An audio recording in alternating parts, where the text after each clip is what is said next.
So good afternoon, everyone, and welcome to the Dial Global Weekly workshop, where we hear from leading industry practitioners and subject matter experts on all things diversity and inclusion. Today, I'm really looking forward to the presentation with someone that we have known and seen a lot in the press, actually, of late. His name, if you don't already know, is Herman Stewart, and he is the CEO and founder of Every Child Needs a Mentor. Herman's had a phenomenal background when it comes to coaching, development, and really supporting mentorship when it comes to the youth, in particular individuals and kids from underprivileged backgrounds. But he's also had a wealth of experience as well, working with large global corporate organizations and other businesses and governing bodies when it comes to really harnessing the power of mentorship for good when it comes to business and wider society. So without further ado, I will pass you over to our fantastic Herman, our speaker, and who will be giving the presentation today. Just one quick piece to say to everyone is, if you've got any questions, and I know a lot of you will be watching on demand, it is holiday season, of course, and so we have a lot of questions being written in advance. If you have got questions, please do pop them in the chat, and I will make sure that I monitor them and try not to interrupt Herman too much, because none of you want to hear from me. You all want to hear from Herman and all about the great action points he has and how you can take these back to your respective organizations and really drive through positive change. Layla, what an introduction. Oh my gosh, I was like, okay, is that me? Am I getting ready to speak? Thank you so much. I'm looking forward to contributing towards the Dial community and sharing my story, and really having a time of just sharing my thoughts, my perspectives, and helping others to be on that journey with me as well. So let's kick off, because we've got lots to get through, and I'm really looking forward to sharing it with you. Okay, the focus of today's session, we're going to be looking at observations of the normality of systematic discrimination, and its impact can start from childhood, and how we can create safe and educational environments and relationships and so forth. So today is really about me sharing what I've learned along the journey, and some of it, to tell the truth, you're going to be aware of it. Some of it, you've already learned some of this stuff. It's about us really, cross-pollinating our ideas and really sharing our ideas. I'm not here really just to teach. I'm here to share. And I'm a student and I really want to learn as well and just give you my perspective. What you can get from me today is honesty. I'm going to really give you that, and an insight into a unique lived experience. Lots going on now when people are talking about lived experience, and lived experience is paramount. But not every lived experience is always processed in the right way, or balanced, or is productive. There can be positive lived experiences, there can be negative lived experiences, and for me, it's about making sure that I provide something that is helpful, that can create solutions as well. And also looking at a longitude perspective, looking at how some of the discrimination that's experienced by young people, just seeing how it develops through life, and seeing how it develops and gathers greater momentum by the time they get to organizations like yours, and probably sometimes why some people will probably be, it's a straw that broke the camel's back or whatever, because it's been something that's come from youth up until adulthood. So there's also empathy. I'm here to be a safe space, got lots of understanding, and unconditional positive regard, which is a counseling term, which I learned and I feel is very powerful, in a sense of just no judgment, just acceptance, and that's so important, and love. Brené Brown talks about it a lot as well. I'm going through some Brené Brown at present, and I'm going to be able to share the reality of it is we need to all feel that we belong. We need to all feel compassion, empathy, and love. So what is Every Child Needs a Mentor? I mean, Layla gave me such an introduction. I'm like, wow. Every Child Needs a Mentor is the UK's leading specialist mentoring organisation. We provide digital mentoring and mentor training services and recruit mentors. And ultimately we operate like a brokerage, and we are like the conduit between corporates, between schools, between community, between mentors, between children. And we facilitate that effectively to ensure that mentoring is evidence-based, that it's used strategically to impact organizations, and that it can be utilized to move organizations forward with their strategic objectives. And we work with local authorities, parents, schools, police, and businesses, and out businesses to satisfy their ED&I, also their CSR and learning development needs as well, and providing very experiential and innovative learning experiences. Why was Every Child Needs a Mentor started? So I'm the founder of Every Child Needs a Mentor, and I founded it because I felt that it needed to address the inequality in mentoring and being able to create inclusion in mentoring, as many young people are deemed as not naughty enough to access traditional mentoring. Now, how sad is that?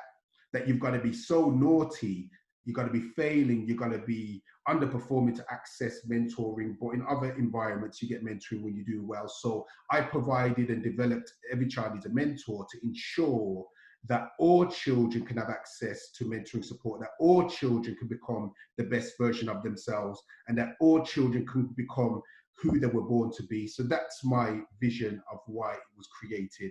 So enough about Every Child Needs a Mentor. Right now, I want to come and I want to do something with you. So I might not be able to see you, but I'm telling you, I can feel you, and I want to connect with you, and I want to be able to discover more about you as well. I don't know everyone that's on the call. Hopefully I'll get to find out some more people that's on the call, but we've got an activity that I love to do, and it's about you. So I want you right now, get your thinking at, and you probably was thinking, it's not about me today, so I can call, I'm chilling, I got my slippers on, or whatever I'm doing. But no, you're involved with this today, it's us. And I want you to think about 3 achievements. So I want you to be able, in the chat, to Layla, to create 3 achievements. Don't create them, I mean, just think about them, and then just share them with us. You know, an achievement that you've done previously. So it could be like you learned to ride a pony when you was 5 or 10 or whatever. You know, you're probably you're reflecting on your swimming achievement when you got your first you got your first 5 meters badge, and you had on your Speedos, swimming suit, or whatever you learned cross, whatever it is, a previous achievement in your past. Think about it. I want you to be able to put it down. And also a current achievement, so something that you're working on at present, something that you're currently developing, something that you're currently moving through and progressing through, something that you're probably finding very challenging, but a current achievement that you are developing at present. And I want you now to take the limits off. And I want you to think like, share a future achievement, you know, something you desire, like a bucket list achievement, something massive. It doesn't need to be dictated by your achievements that you've got, your qualifications, or your role in your workplace, or whatever it is. It could be anything, it could be personal or professional or whatever. But I want you to think of an achievement and put it down. So listen, I want to see lots of different messages coming through now, you know, being able to share what it is that you've achieved, what you're working on, and something you've done in the past. So I'm just going to give you around 2 minutes, tops, 2 minutes. But Julie said she ran 10K in under an hour, and as I was reading it, I was thinking, oh my goodness, Julie, you put us all to shame here, because that is fantastic. 10K in under an hour, oh my goodness. We've got some more here. Okay, so these are really good now, actually. To reach my black belt grading in 6 different disciplines in martial arts. Wow. I'm currently recording a music album. Oh, wow. Who's recording the music album? Okay, cool. Cool. Okay, we probably need to trade notes or whatever. But great. Oh, that's fantastic. And then we've got achieving happiness in everything I do. And actually, that is a fantastic one. Important. I have ! One from me for everyone and yourself here, Herman, is that I have a deadlifting record, which anyone knows in powerlifting, there's 3 different types of powerlift. There's the deadlift, where you lift the weight up from the floor. There's Yes. the bench press, where you lie on your back and you lift it up over your head. And then there's the squat as well. And I was rubbish at 2 of them, but the deadlift, I could lift 112.5 kilograms. Can't do it now at all, but back in the day had the under 52 kilograms, under 23 record for Yorkshire and North East. So there's Wow. one from me. And whilst we're waiting for others, Herman, you're going to have to share here. So share with us all, what are some of your achievements? I could share it, but I'm thinking if I share it, I'm going to spoil the party because I'm going to share a few things later. But I would say one of my great achievements for me is my marriage. You know, I've been married for 16 years, and it's I feel as an achievement for me, it's a massive achievement. Do you know what I mean? Being happily married, got a great family. And, you know, being an entrepreneur, being a visionary, and having a family that is suited to you, to support you and work with you is a blessing, you know. So I'd say that's one of my achievements. But I will share some more as we go through. Excellent. One last one here. We have someone who has said, which is absolutely on point, so thank you. Goal is to continue learning and growing in all areas, both personally and professionally, particularly within D&I from a work perspective. Okay. That is fantastic. And, you know, yay, this is like the little dance to say, yeah, we're having fun. You know, this is great. And for me, this is what it's about. It's about us being able to connect. And what's fantastic about this activity is really, for me, it's all about having deeper relationships. And a lot of times people are around each other and they don't even know these things about each other. You know, when they get to know a bit more, to say, okay, I never knew you ran, you know, 10K under an hour, or I never knew that you worked in Walt Disney. Oh, wow, that's fantastic. And you get to know a bit more about someone else. I mean, Layla, I never knew you was like a dead weightlifting champion. Like, wow, like, whoa, that's fantastic. And I think it's so important to get to know more about people, because ultimately, no matter whatever business we're in, we're all in the people business. And if we really can all get that epiphany, we will, a lot of the things that we have to do through policy or compulsion, it just becomes naturally. It's humanity, it's our heart, it's our desire to connect with people. Absolutely. You've opened the floodgates now, because we've got more in the future. I've set up a membership scheme for dog owners called the British Canine Association. Want that to be a success? That's brilliant. Proceeds go to retired military dogs, and their owners, military veterans. Some great pieces here, and I think you've whetted the old appetite as well, Herman. So you've got a couple of people, anonymous fans actually, who have said, really looking forward to hearing more about your journey, Herman. So if you haven't responded, then at least that's a great exercise from Herman. Thank you, Herman. That you can think about later. So no pressure, you know. Feel free to participate. We'd love you to. And if you don't have the confidence to, no worries. You know, go away and have a think about it. It's always nice to have a reset moment and think about how far you've come, as opposed to maybe how far there is to go. Anyway, without further ado, back to you, Herman. No, that's fantastic. I love that interjection. I feel what you just said is such an important point, because sometimes when we're so aspirational and we're visionary and we're aspirant, a lot of times we're focusing on the future and we miss the present. We miss the fact that this is something that is great to enjoy. This is something that I need to pat myself on the back. I need to celebrate. I need to pop a bottle of bubbly or something that's, you know, non-alcoholic if you're that way in your drinking, and just really appreciate where we are. So I just wanted to find out a bit about you, because it's important, and I'm here for you. We're here together, we're sharing a moment, and we're going to do a deep dive into the things that I'm here to bring to you. So here's my story. So when I was young, I played football. I was very, very fortunate to play with this man on the screen, and many will know him as Paul Scholes. At 15 years old, was both in the Great Britain football team. So for me, that's what it was going to be. I was going to be a baller. I was going to be the Premiership. When I was very young in the 90s, I was thinking I'm going to have my convertible Saab. There wasn't all these different cars around, like, you know, now you've got your Teslas or whatever, like convertible Saab, and I'm going to be live.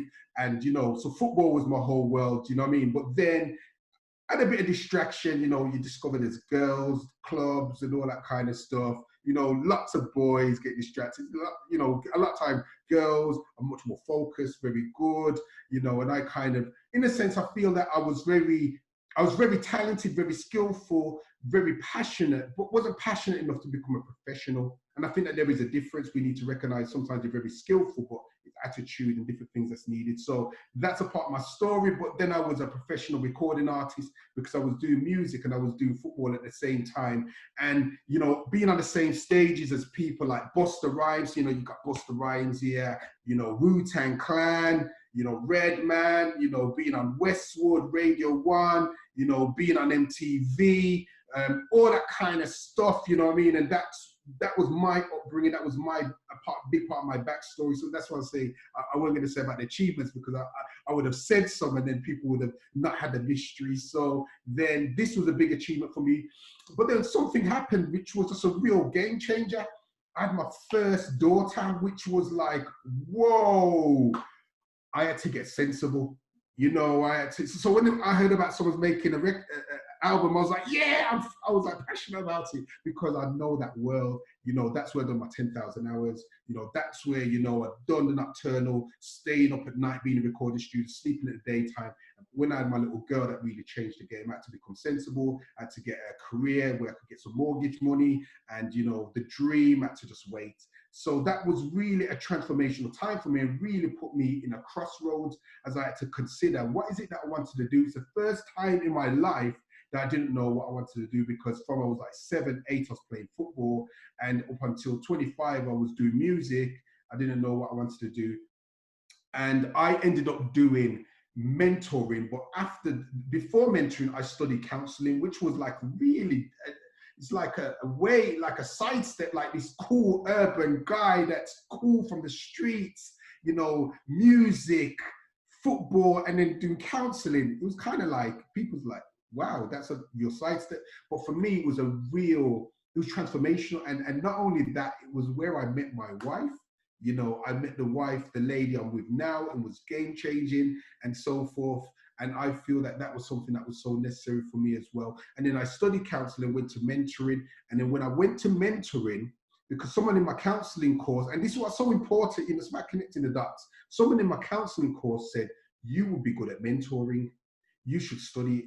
And then I went to study, and then I was thrown in a deep end when I started as a volunteer in a secondary school, and I had to work with some young Black boys that were at the peripheral of permanent exclusion. So here's this picture. The boy that I was working with, he kind of looked like this. No, this is a man, but the boy looked like this, and he was bigger than me in like year 11. Like, he was pushing bigger weights than I was, and I was like in my 20s. He was like 16 and was pushing bigger weights. This guy was massive body, but a little boy in this massive body. You know, when he had issues, he was kicked out of school. But the school didn't want to let go of him fully because he could get good grades. See, that's a bit of the political piece now, that they wouldn't just let go of him because he was going to impact their school league tables. So I had to work with him while he was still on a part-time school table, part-time timetable, and help him to get through his school. And for me, this is what opened up my eyes to some of the discrimination and the systemic racism that exists in schools. And I just want to be able to share some of this, because this was mind-blowing to me. So this data shares around, in schools, Black children, Black Caribbean children are 3 times more likely to be excluded than their white counterparts. Now, if you think about that, for me, that was shocking anyway. Like, I don't think that Black children are 3 times more naughty than white children. I've mentored all of them, and they're all kind of similar. They do all similar kind of naughty things. You know, as children, when I was a child, I had my mischievous streak, and children are children, but then being 3 times permanently excluded 3 times more. And the disparity and the real issue around that, to me, is just when you think about the population of Black children. You know, that's shocking, because you think about Black children, that's going to be around, you know, whether it's 3% or 8% of the population is Black children, but they're 3 times more excluded than white children. That's an issue, you know. But then I started to see that, and that children weren't necessarily understood, and the school wasn't understood by the children, and I had to almost become like an interpreter between both worlds, because the children needed to adapt and adjust to understand that they're in a setting that they need to learn how to behave, they need to learn how to develop relationships with different types of people from different backgrounds, different settings. But the school as well need to become much more empathetic, that different people from different cultures have different behaviors and different norms, and we need to be able to perceive them rightly. Does that make sense? And what was shocking for me is recently, this was in 2002 when I found out this, and in 2020, the data is virtually the same. And that's shocking. You know, when you think about that, it's not, and it was, they were working on it to improve it, but it's not improved, you know. So for me, that shows like the longitude of the discrimination. Like, even though it's people were aware of it, government was aware of it, we're talking central government was aware of it, we're talking about this was massive in the news, politics, House of Lords, everywhere, and still close to 20 years later, it's still the same. So we know that there's an issue there. And I just wanted to really us look at even some other stats, because even if you look at temporary exclusion, twice as likely. Stop and search, 9.6 times more likely. We're talking about black people. Mental health issues, 3.7 times more likely. Being arrested, 3.8 times more likely. Stop and search, 9.6 times more likely. For many, this is viewed as normal. So when you start looking at this kind of reality, it kind of gives you some kind of context why some people are probably expressing themselves in a certain way, or the frustration is really apparent because this is something that has been normal for many people, and the unfairness, it's taken, like George Floyd is taking something so extreme for people to consider that there's an inequality problem here, when really we all are aware that these things are unfair, but it's almost become like normal. Yeah. And this is where we need to kind of do the, you know, the picture in ourselves and look at ourselves, and some of it's like the system, some of it's the frameworks that exist, and it's not really our fault as individuals, but we need to be able to be more aware of the plight of others and some of the things they're going through. So going back to my mentee, so I worked with him. You know, one of the biggest things I had to overcome when I was working with him was getting him from saying no to yes, because he would say no as a normality. Like, I can't do it, I can't do it, I can't do it. And I had to, you know, we'd have sessions of saying yes, no, yes, no, yes, no. Very tiring, but very worthwhile. He ended up leaving school. He got 7 C's and above, which was like amazing. Like, for his situation, people were blown away that he achieved it. He was blown away. On the last day's graduation, in a big suit, big tuxedo, he was crying. And that really touched me, because I said, look at this big boy that some have seen as threatening, some have seen as, you know, they can't have him in a school and so forth.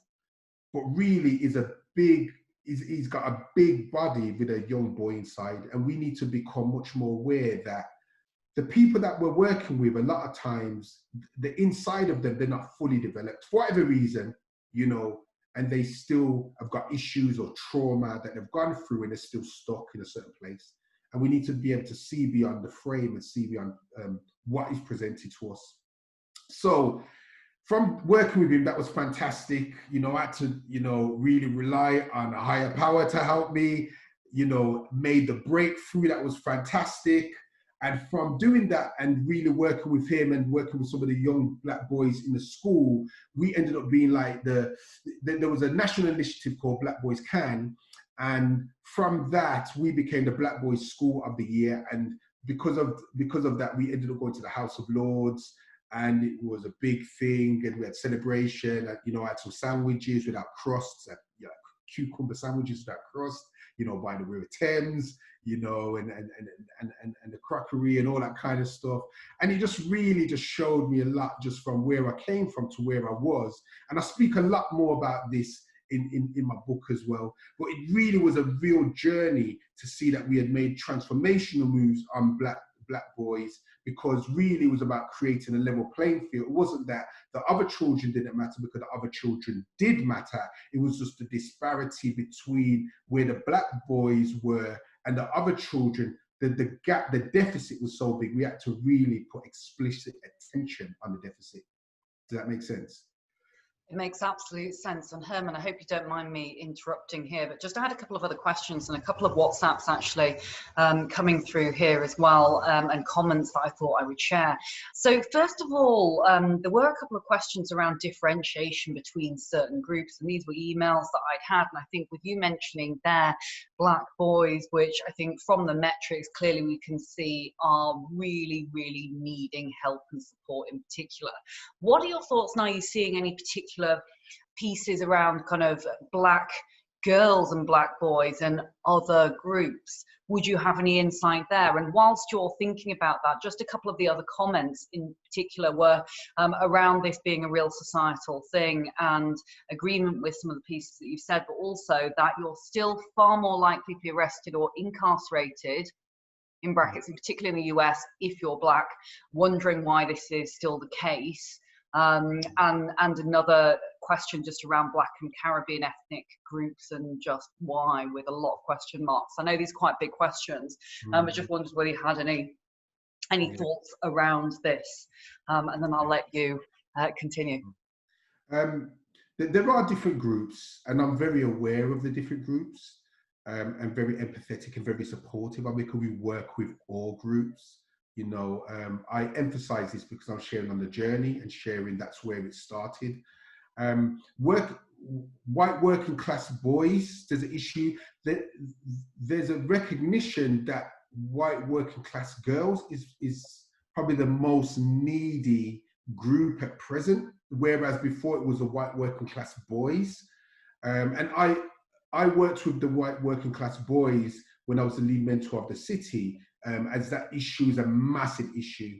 It's I mean, just when you think about, and this context is so important, context. So if you think about the population, there's much more white working class boys or much more white working class girls. So there's more people that have that as a need. So that's a big issue. So I'd say that, and this is one of my biggest passions, Layla, why I'm getting professionals and corporates and different individuals to become mentors, to be able to give back to these communities, to provide the support that a lot of them need, because they're experiencing like multi-generational unemployment or multi-generational low aspiration, and they need the exposure of people that can start speaking to them to help to break in this kind of this multi-generational cycle. And I feel they've got to be exposed to different worlds. They've got to be exposed to different people, different settings, different thinking, you know, where corporates can open their doors and make them come in and see the offices and things like that,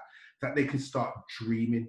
Because a lot of the children we're talking about is because they've never been exposed to anything else. So social mobility is a massive issue, because they're going to be the first to do some of the things they need to do in their families. They're going to be the first to go uni. They're going to be the first to probably start a business. They're going to be the first to probably be married. They're going to be the first. And it's difficult to do what you can't see. And this is why I feel mentorship is so important, that we need to use our privilege and our influence to help people that need the support. And it's not an and out, it's more of an and up. That's the mentality and that's the philosophy. So it's a very well articulated answer, I have to say, Herman, because I was going to add to that, we had some questions around why championing certain groups over others, and your answer there was ideal for those who know who they are, who have obviously written in that can't be here today but that will watch this afterwards, is looking at the metrics, looking at the statistics, as Herman's quite rightly pointed out. It's very much about looking at those which are the neediest in inverted commas, or those that require most help and support, because it's always going to be changing. Well, I say it's always going to be changing. Clearly we can see that some of the stats are still terrible and haven't moved, but it's ultimately those that need the support. So it's not about black boys being more important. No. I don't. Exactly. I think it's us addressing things appropriately. When we start thinking appropriately, then you start seeing where there's more needed, you know, and that's where we need to be really honest and very perceptive and very observant, because you see the need, and the need is explicit. So if we address it, then there will be areas that need more attention because the deficit is greater, and that's a reality. All right, so just to continue where we are, this is my belief: every child is gifted. They just unwrap their packages at different times. I feel it's so important because this gave me a moral dilemma. Because what I would have is, I'm mentoring these young boys because they've got the need. But if they don't have any intervention, they will not leave school naturally. This is the reality. Their school career will be ended abruptly because they'll be expelled. So I had to work with them. I was kind of like the equalizer.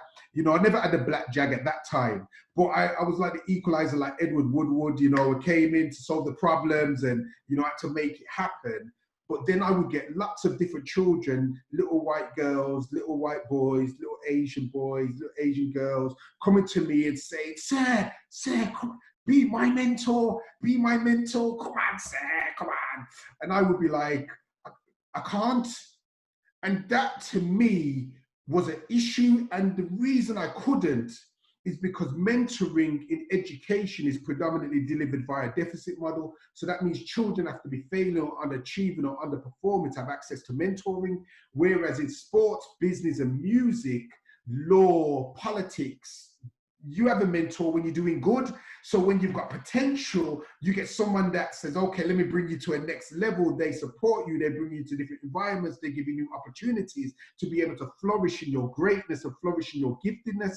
So for me, I was like perplexed that, like, how come children can't get the opportunity to get the support? I'm mentoring these children. I'm seeing that these issues are parental separation, their confidence issues. There's some children that are looked after. They've been corporate governance. You know, children that are the peripheral of gang activity, or children that are apathetic because their families got shops and they're like, I don't need to work at school, but I'm going to inherit the shop.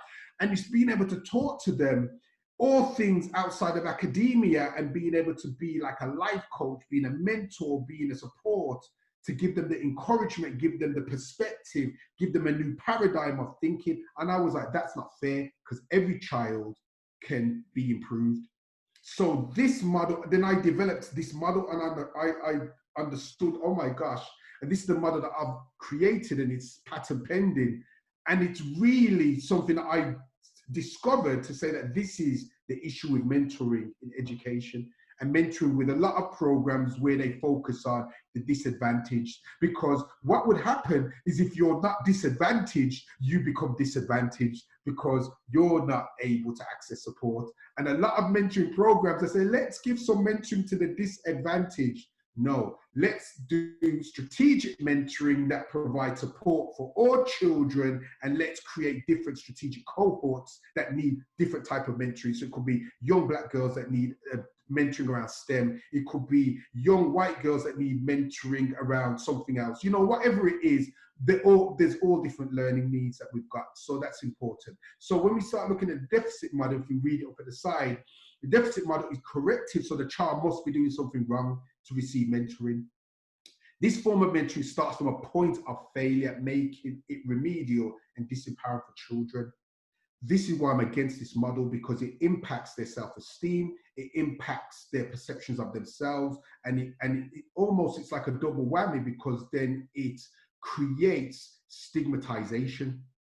So the fact that you're getting mentored on a program around disadvantage, then you're disadvantaged, then that's not going to do well for their self-esteem anyway. And I think sometimes when people think about mentoring programs, they're not thinking about the children. You know, so you got the big organizations thinking about, we're going to do mentoring for disadvantage. Imagine a child is seeing that poster or seeing that brochure or seeing that, oh, I'm disadvantaged. People forget that children are people first and students second. So I feel this is very important. So that's the deficit model, and the model that we have created that is transformational and impacting children in a very transformational way is asset-based model. So we believe mentoring should help children to identify their skills and talents so they can thrive. This type of mentoring is similar to the mentoring on the X Factor or The Voice, where acts are chosen because they have potential.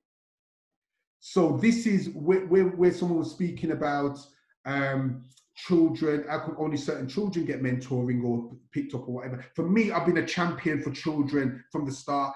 I already challenged like leadership for two reasons, where people would think because I'm a black, because I is black, you know, like the Ali G thing.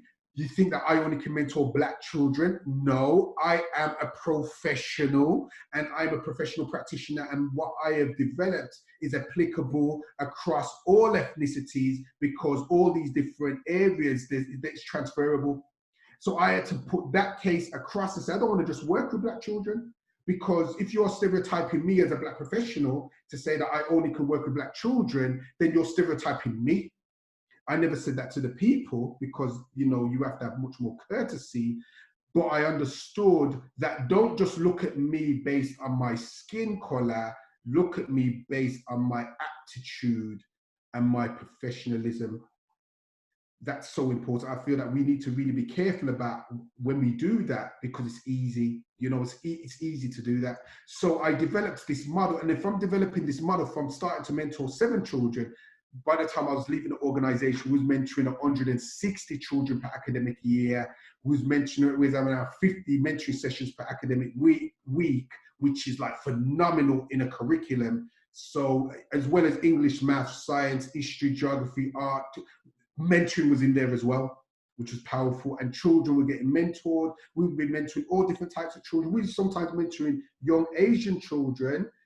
So I had an Asian lady that was a part of my team, and around arranged marriage, you know, so the children will come and say they feel when they're going to their holiday in the summer, their parents want to marry, get them married when they're on their holiday, and we would work around things like that and get the representative people involved. So it's like all different reasons why people need adults that can be advocates and supporters for them, to be the voice to represent them, and I feel this is very important. So developed this program, and then Ofsted came in and said it's high quality mentoring provision, went up and down the country, speaking to different local authorities, different leaders, challenging them around, does every child really matter, or is it tokenistic? Is it tokenistic? Is it just a good to have? Is it just something we're doing it to be representative? But really in our hearts as an organization, it's not our culture, it's not our ethos, it's not embedded. And this is something that even as organizations, you need to think about as well. When you think about ED&I, is it something that is strategic and cascaded down, or is it in silo and it's only in one part of the organization, or is it something that is it's a part of the tapestry of the organization, where everyone knows that this is a part of our culture. It's not a policy, this is a way of living. You know, it's very important. And I would challenge leaders on this, because it's very easy for things to become tokenistic, where there's a bit of pressure, people put it up, and it's not really the reality. So I ended up then leaving the organization, starting my own consultancy, and I became, I was commissioned by Birmingham City Council to become the lead mentor of Birmingham, which was like, wow, you know. So think about my journey. So from football to music to volunteer mentor, develop my craft, learning my art, starting with young black boys, then moving from young black boys, young white girls, young white boys, young Asian boys, don't matter their ethnicity. I see hearts before skin color, doesn't matter. Let's work with you. Let's help you to become the best version of yourself. That was my heart. And then that helped me to become a leading practitioner nationally while I was still at the workplace. This is before even starting my consultancy. I was a leading figure in mentoring, and then became the lead mentor in Birmingham. And then from doing that, I won a mentoring award for my program, and it was awarded for helping to close the attainment gap and helping young people with their self-esteem, their morale, their achievement, and their attainments. And it was quantified. For me, this was a game changer, because a lot of times people talk about mentoring, they think it's soft outcomes, soft skills. People don't understand how much you can achieve by utilizing mentoring. You can achieve things in your organizations, move things forward, move agendas forward, develop leaders. You know, there's so many things you can do. And I developed a way of using mentoring strategically and was awarded for it. Then I got the opportunity to be published and wrote the book, Every Child Needs a Mentor. I would say definitely you can get it from all good bookstores and also Amazon. And you can learn more about my journey. I speak a lot of it, much more in depth than I'm speaking about today, but just speaking about the case for every child needing a mentor, you know, the challenge of our children right now, even in families, not even just talking about children at school, talking about children in our families, children that we're raising as parents. They need mentors. When I think about a mentor, I'm not just thinking that they have to be called a mentor. Parents are the first mentors.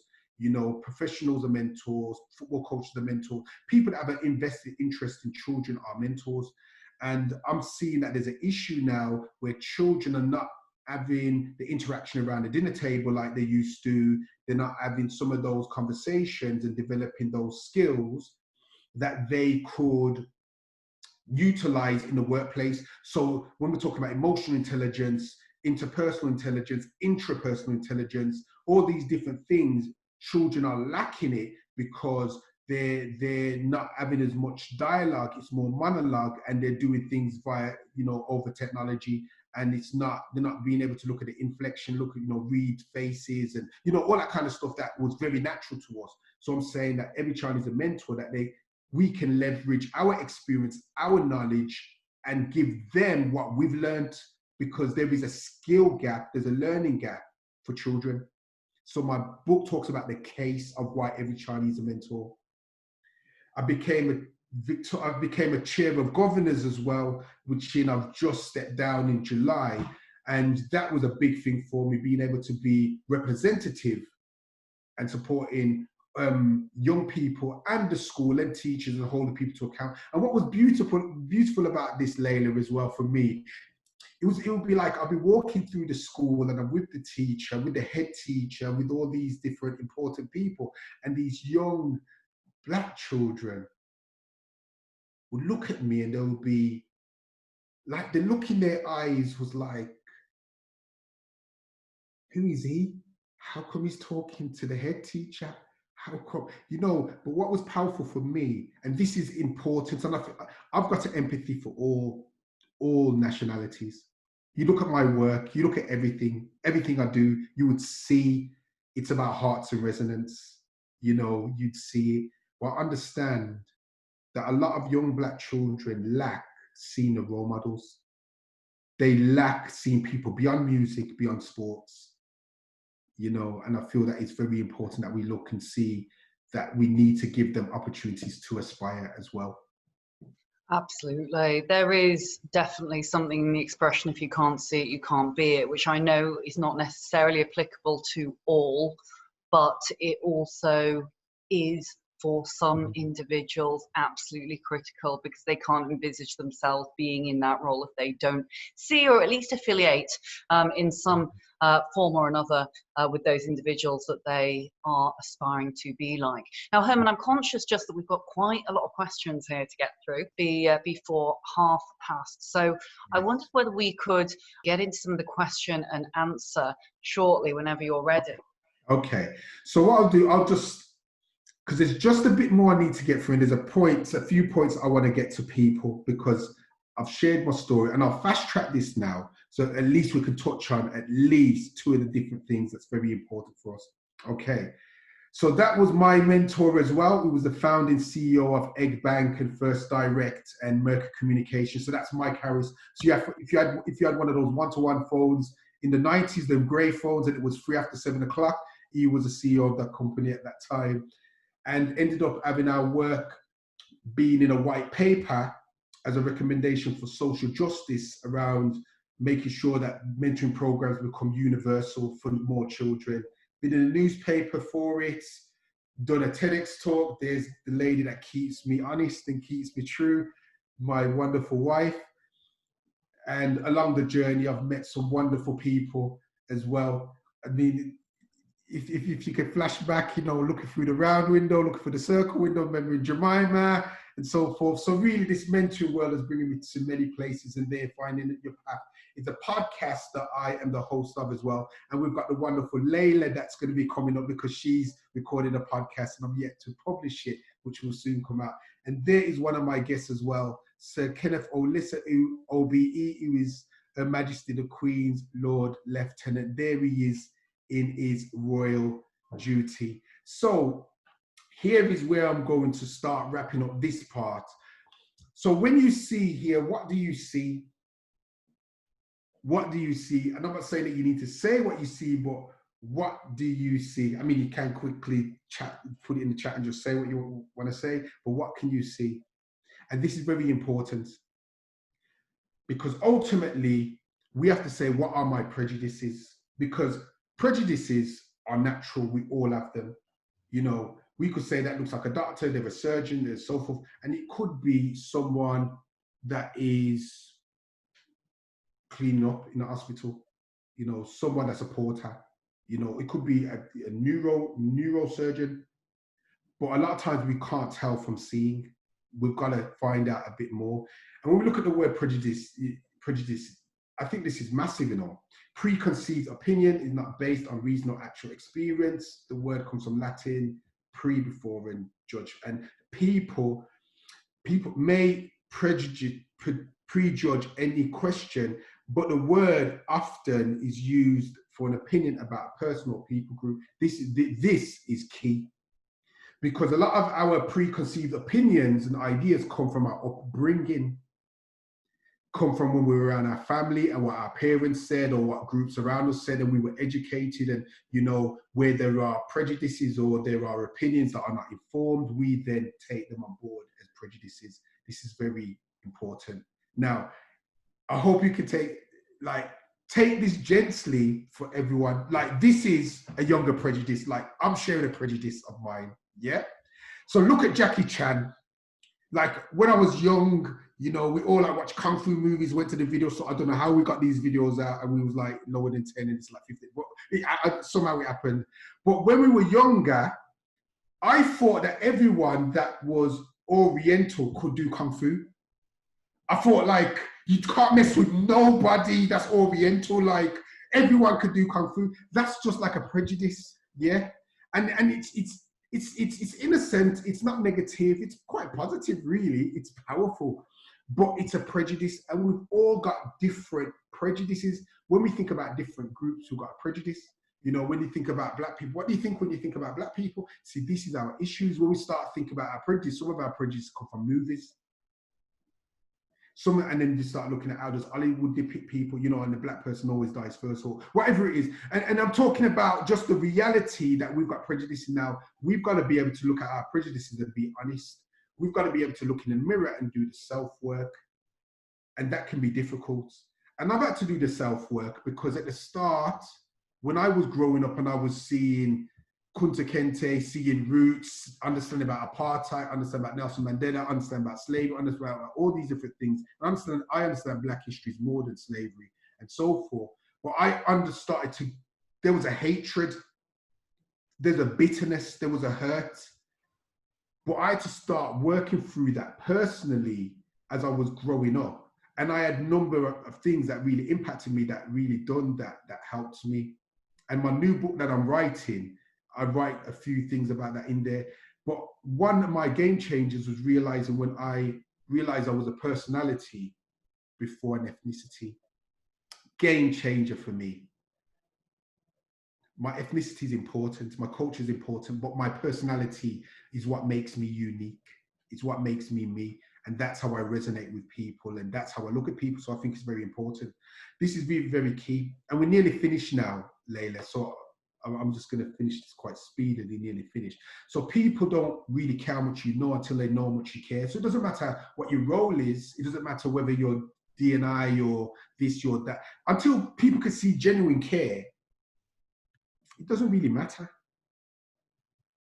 And I feel that this is where we are. The conscientious organizations, the conscientious leaders are going to be the leaders that are going to shine going forward, because it's about authenticity and vulnerability and about honesty. And we need to be honest about where we are. Being able to have those relationships where we talk. Difference is purposeful.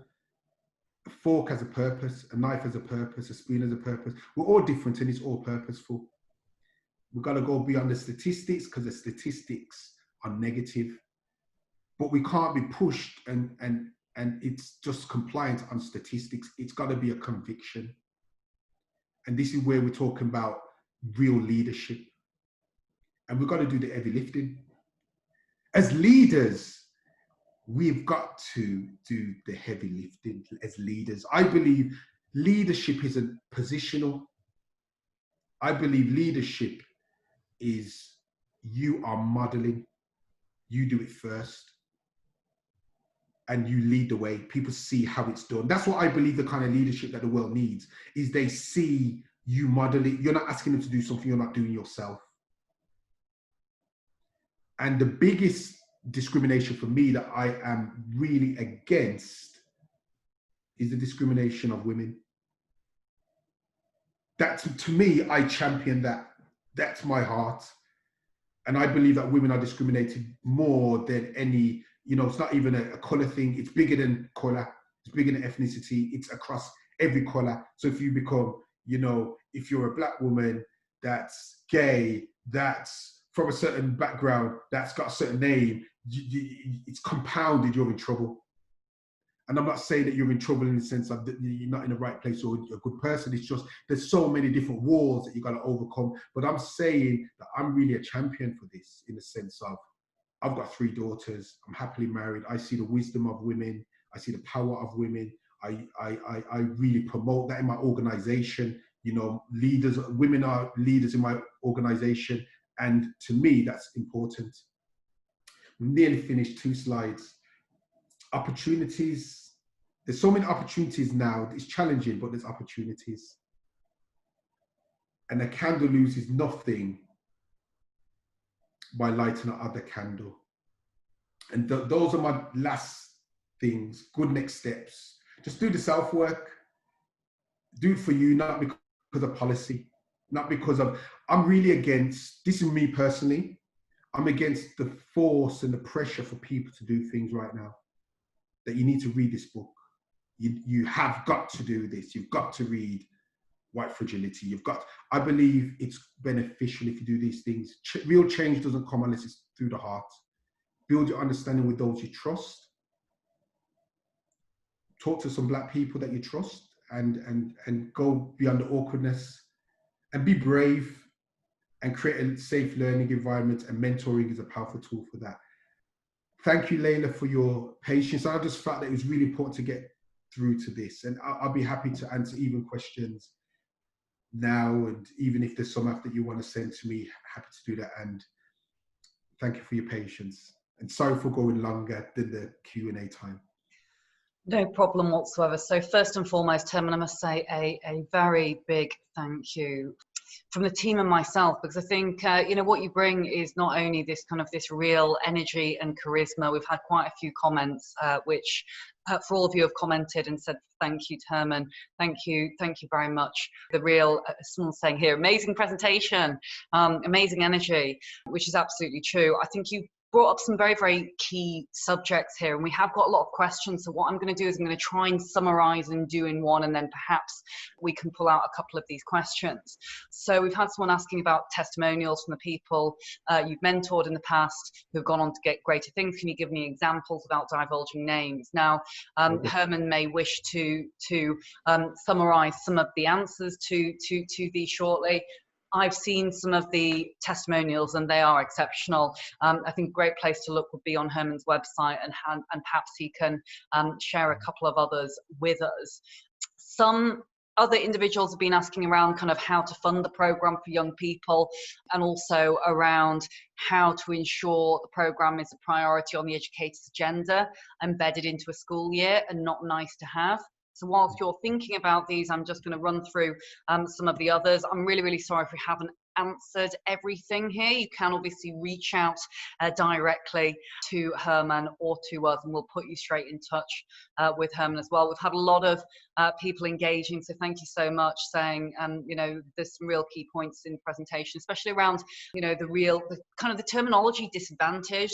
Had a number of people who are saying, look, the way that you've actually flipped this and turned it on its head when it comes to not looking at those from disadvantaged backgrounds as the poor victim. And I feel this massively as well. It's not the, oh, poor people, poor kids, let us, give them a leg up, because straight away in their mind's eye, you're so influential when you're younger, you're already, believing that you are disadvantaged. A lot of the work that I know that you do, Herman, is around mindset. And so, I think that's particularly interesting, especially with diversity and inclusion more holistically and as a whole, actually looking at these as superpowers, which they are. And that's not just being nice about it. That diversity of thought and that diversity of experience, really, that richness and the smorgasbord of ideas all really does bring things together. And Herman, what I love about you, even though you are a Black professional with very, very interesting, knowledgeable experiences, that you are championing lots and lots of other areas. We've had quite a few emails in, quite a few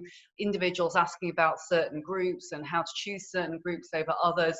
I think you've covered off there, I hope, for everyone listening, very, very nicely, that this is not just about championing or pushing certain groups specifically. It's about looking at the metrics, and not just the metrics, but looking at how we can develop and holistically, with the visible and invisible diversities, move things forwards collectively. So hopefully that answers some of the questions, and I've summarised some of the pieces that have been in the chat. So thank you, Herman. I would love you, just because we had a couple of specific questions. I know that we've got individuals here from charities and from corporates, and who are building various programmes, which is what I'm guessing some of the questions around funding, programmes, school, and actually being able to harness the power of that between corporates and schools is. Plus we had a couple of other questions around the age that you would recommend children should have mentors. For anyone who's listening who is a parent or is looking to actually embed some of this stuff, perhaps Herman, you could summarize. So I know I've given you a lot there, but I'm just keen on making sure we get questions answered before people go off to their 3:30 meetings. I would say it really depends on who you want to impact. Secondary school children are always a good place to mentor, because you can mentor them around their transitions, whether they are going from primary school to secondary school, or they're going through transitions around what options to choose, or they're just starting their GCSE year, or they're going from secondary school to sixth form and they need some support with making that transition. So some of it is around who would you like to impact. When you start looking at how do you want to fund it, I mean, sometimes it depends how you want to do it creatively. When we work with organizations, say corporate organizations or private organizations in that way, it's around them looking at their CSR, their learning and development, their D&I. It can also be around their social impact marketing, because it's a great marketing activity. Not saying it should be done just for marketing, but you're also being able to present who you are. And if it's through organizations, there's the pupil premium, and schools have got different funds that they can utilize to be able to engage with mentoring and supporting children as well. So, I mean, what I would do, I'm happy to connect with anyone. I'm happy to try and go through some of these questions. If Layla, I'm happy to talk to you after and, go for some of them and answer them and provide a document or something like that. Or, happy to come on again if ever that's what happens. There's two shows. But I want to say thank you for everyone being able to be on the webinar today. And it's about looking at how you want to impact your young people from communities. But I would say what's very powerful is thinking of mentoring as a strategic learning development tool, a strategic relationship development tool, because what we're doing with some organizations that we're talking to now, we're looking at how we create relationships where different ethnicities can mentor each other and start to learn more about different people in a way that isn't political, in a way that isn't emotive, in a way that is encouraging and meaningful. So we use mentoring in a very strategic way and help people to develop empathy, leadership capabilities, as well as emotional intelligence. So I hope that helps and give you a bit of insight. And if you want to connect me on LinkedIn, I'm Herman Stewart on LinkedIn. I'm happy to connect and happy to talk further as well. So thank you, Layla. Thank you for the Dial team. You've been fantastic, Layla. You've been a great co-host, and it's been fantastic to be with you today.